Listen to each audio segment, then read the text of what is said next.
O lucro obtido com o café foi fundamental para o surgimento em São Paulo das primeiras grandes indústrias brasileiras. Elas fabricavam produtos como alimentos, bebidas, produtos de higiene e limpeza, roupas e calçados. Em 1929, uma crise econômica mundial provocou um grande declínio nos lucros dos fazendeiros que exportavam café. Com a crise, muitos trabalhadores do campo mudaram-se para as cidades. Em São Paulo, a indústria ganhou força com a política do governo que previa a substituição de importados por produtos fabricados aqui. A criação de empresas estatais nessa época também foi decisiva para o processo de industrialização nacional. A depressão econômica mundial, que se manifestara a partir de 1929, exigia a reformulação da política brasileira. Os recursos aplicados exclusivamente no café foram redistribuídos para estimular outras produções, sobretudo as industriais. O Ministério do Trabalho, Indústria e Comércio, a abertura de novos mercados no exterior e a diminuição das importações foram algumas das iniciativas que definiram a política de 1930.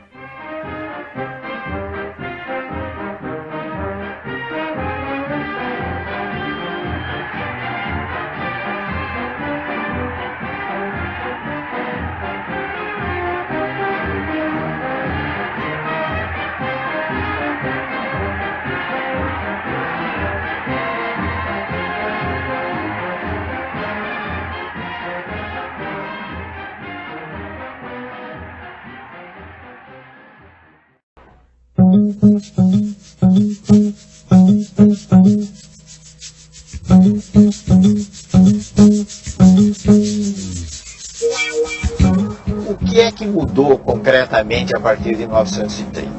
Vamos pegar algumas áreas, não é possível examinar todas as áreas. Então vamos pegar a área da economia.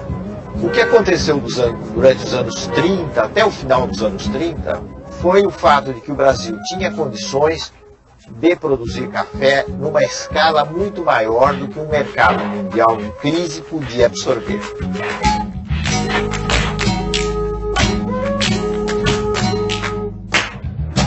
Então, se realizou toda uma política de queima do café.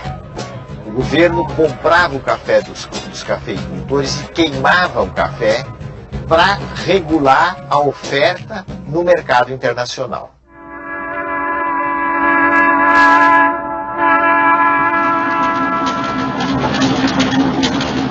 A outra mudança importante foi a expansão da produção do algodão. Então, nesse momento de crise, o algodão, de certo modo, veio em socorro das exportações brasileiras. E isso tem a ver com um fenômeno europeu, que foi o fortalecimento da Alemanha, infelizmente sob o controle de Hitler, e foi essa Alemanha nazista que começou a comprar em grande escala, para a produção de tecidos, o algodão brasileiro.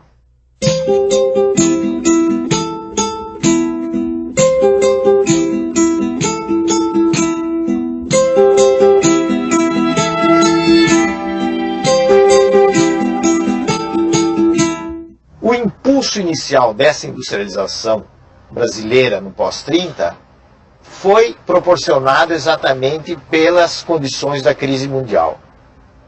Como era complicado importar mercadoria acabada, produtos industriais acabados, porque o mil-réis, que era a moeda do tempo correspondente ao real, tinha se desvalorizado, e porque ele não existia mil-réis em quantidade suficiente, porque o Brasil não exportava da mesma forma como exportava antes de 1930, o país foi incentivado a substituir essas importações. E essa substituição se dá com a produção interna de bens industriais. As dificuldades de importação impulsionam e tornam realidade velhos projetos de transcendental importância para o desenvolvimento do país.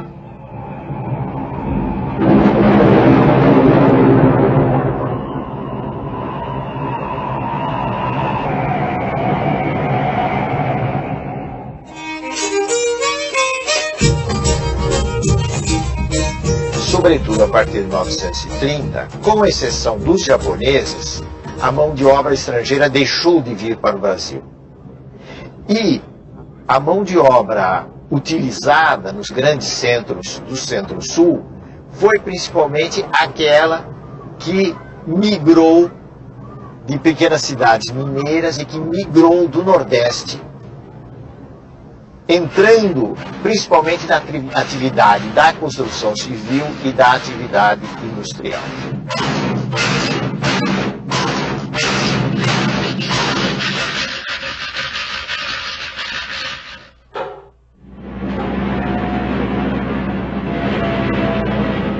Em 30 de setembro de 1937, o governo divulga um suposto plano dos comunistas para tomar o poder.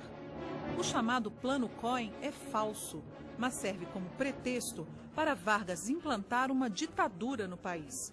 Começa o período do Estado Novo. Neste período são criados novos territórios federais e uma nova moeda, o cruzeiro. Também é no Estado Novo que Getúlio concede os principais direitos trabalhistas, como o salário mínimo, o descanso semanal, a carteira de trabalho, as férias remuneradas e a estabilidade no emprego após 10 anos de serviço. Em 1939, explode na Europa a Segunda Guerra Mundial. No início, Vargas adota uma postura de neutralidade, até que o afundamento de navios brasileiros por submarinos alemães faz com que o país decida entrar na guerra junto com os aliados. O Brasil envia à Itália a Força Expedicionária Brasileira, FEB. 25 mil soldados brasileiros lutam na guerra. Em troca da ajuda na guerra, os norte-americanos se comprometem a ensinar ao Brasil a tecnologia de produção de aço, a siderurgia. Na cidade de Volta Redonda, no estado do Rio, é construída a Companhia Siderúrgica Nacional. Também são criadas a hidrelétrica do Vale do Rio São Francisco e uma empresa mineradora, a Vale do Rio Doce. O Brasil possui os maiores depósitos de minério de ferro do mundo. Minério de alto teor metálico, extrema pureza e fácil extração. O presidente da República acertadamente preconiza a extração do minério, sua exportação em larga escala, fundando-se simultaneamente a grande indústria siderúrgica. Sua Excelência, estabelecendo essas diretrizes de ação na célebre entrevista de São Lourenço, assinou a seguir o decreto número 3002, atacando ambos os problemas, visando com a indústria do ferro e do aço o engrandecimento da nossa economia e o aparelhamento da nossa defesa militar. Restava ainda escolher o local em que se deveria situar a grande unidade de produção. Vários pontos foram objetivados, tendo-se em vista as facilidades de transporte tanto para as matérias-primas como para o abastecimento dos grandes centros consumidores. Nas proximidades da estação de Volta Redonda, entre a linha da Estrada de Ferro Central do Brasil e o Rio Paraíba, o local oferecia as vantagens visadas. Mais de 1.000 trabalhadores e operários deverão ser empregados somente na preparação do terreno, na fundação e construção dos grandes edifícios de Volta Redonda. O funcionamento da usina exigirá mais de 4.000 operários, sob a direção de dezenas de técnicos, devendo concretizar-se todas estas previsões dentro de 3 anos. A Segunda Guerra Mundial, que se iniciou em 1939, determinou o aumento das exportações e valorizou a cooperação econômica e estratégica do Brasil. O ministro Fernando Costa, mostrando ao senhor presidente Getúlio Vargas o trator a gasogênio, a cujas experiências no preparo da terra, coroadas de êxito, foram assistir. O gasogênio pode ser aplicado não só nos tratores destinados ao amanho da terra, mas também nos motores das máquinas utilizadas nas fazendas.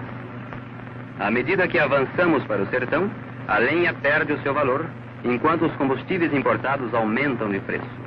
Daí a necessidade imediata de provermos as zonas rurais de motores a gasogênio. Brasileiros, acudi à iniciativa do Ministério da Agricultura. Sacrificai um pouco o vosso conforto, a bem da vossa economia e da economia nacional.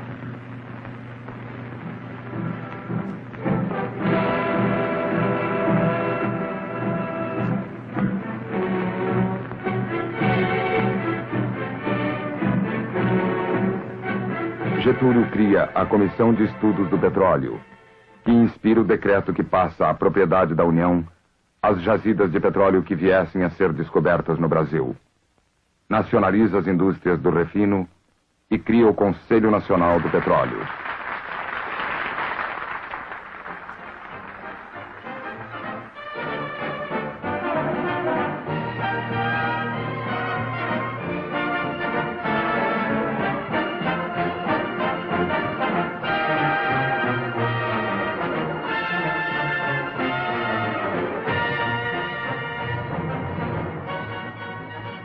São esses flagrantes do Porto do Rio de Janeiro, com seu cais abarrotado de mercadorias nacionais, prontas para serem embarcadas rumo a variados e distantes mercados. O café continua a dominar no conjunto das exportações do país.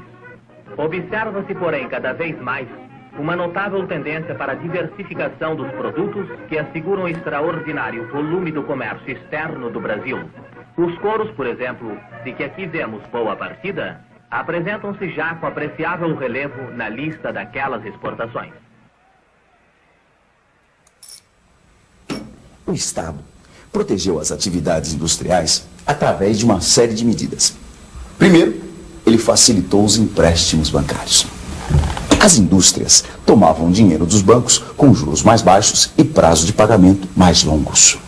O Estado também baixou os impostos sobre máquinas e equipamentos industriais. E, para completar, facilitou a importação de combustíveis, máquinas e equipamentos de transporte. Com o fim da Segunda Guerra, aumentam as pressões para que Getúlio deixe o poder. Intelectuais, estudantes e setores das Forças Armadas pedem eleições. Em outubro de 1945, os ministros militares tomam o poder e convocam eleições. Termina o Estado Novo.